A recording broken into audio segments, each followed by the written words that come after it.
ग्राम जारसल के निवासी पीतम सिंह तोमर पहुंचे भाजपा जिला उपाध्यक्ष महेंद्र पाल सिंह बुंदेला के निवास पर और सुनाई अपनी समस्या।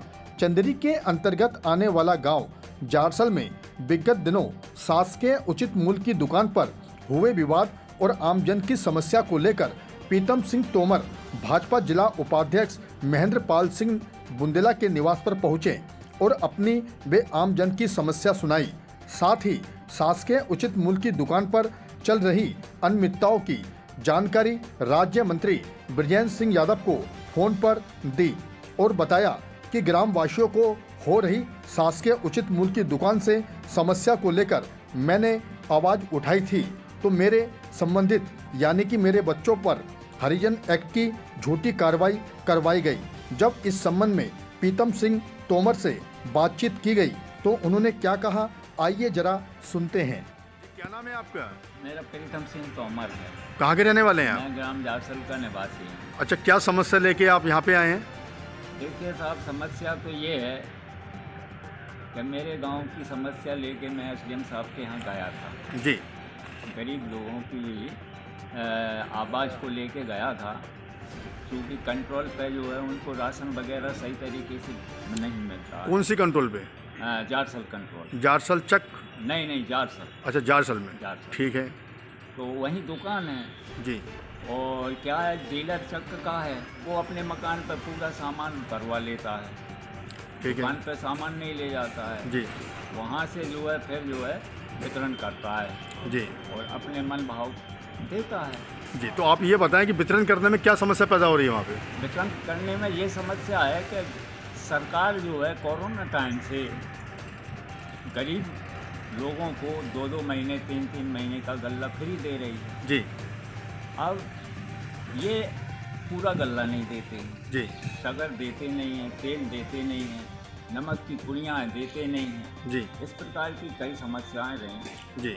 तो मैं अभी तक सुनता रहा और समझाता रहा कि भैया राशन बराबर गरीब लोगों को बांटो। जी।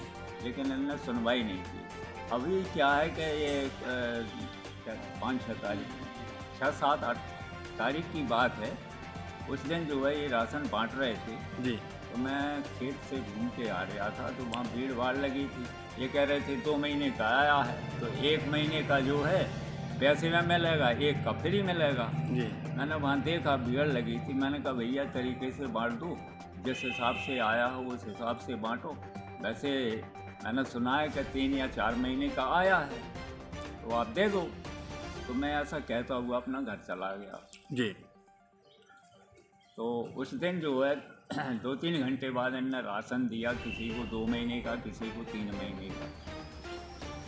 तीसरे दिन फिर मैं घूमने गया तो वही हंगामा वहाँ फिर मचा मिला मुझे। जी। तो मैंने थोड़ा उसमें गरीब लोगों का पक्ष लिया। जी। और ये कंट्रोल बंद करके भाग गया। जी। चला गया। दूसरे दिन मैं एसडीएम साहब के पास शिकायत लेके आ गया। जी। गांव से लोग बाग भी आए और मैंने एसडीएम साहब के यहाँ आवेदन दिया और सारी बात की। जी। उस शिकायत का कारण मुझे क्या मिला कि मेरे बच्चों पे उस आदमी ने एक्ट लगवा दिया। कौन सा एक्ट? हरिजन एक्ट। जी। जी। माने ये कब की घटना है ये जो एक्ट लगाया आप बता रहे हैं? ये कल की है। जी। जी। कितने लोगों पे लगवाया है? ये शायद 3 लोगों पर सुना है, मुझे अगर पूरी जानकारी नहीं है, लेकिन 3 लड़कों पर। जी। जी। तो यानी मतलब आपका कहना ये है कि आपने कंट्रोल की शिकायत की तो उसके बदले में आपके ऊपर एफआईआर हाँ। झूठी तरीके से करवाई गई है? जी हाँ, जी हाँ। जी। इसका मतलब ये हुआ कि गरीब की आवाज़ उठाए नहीं, गरीब को किसने दें? जी। हैं?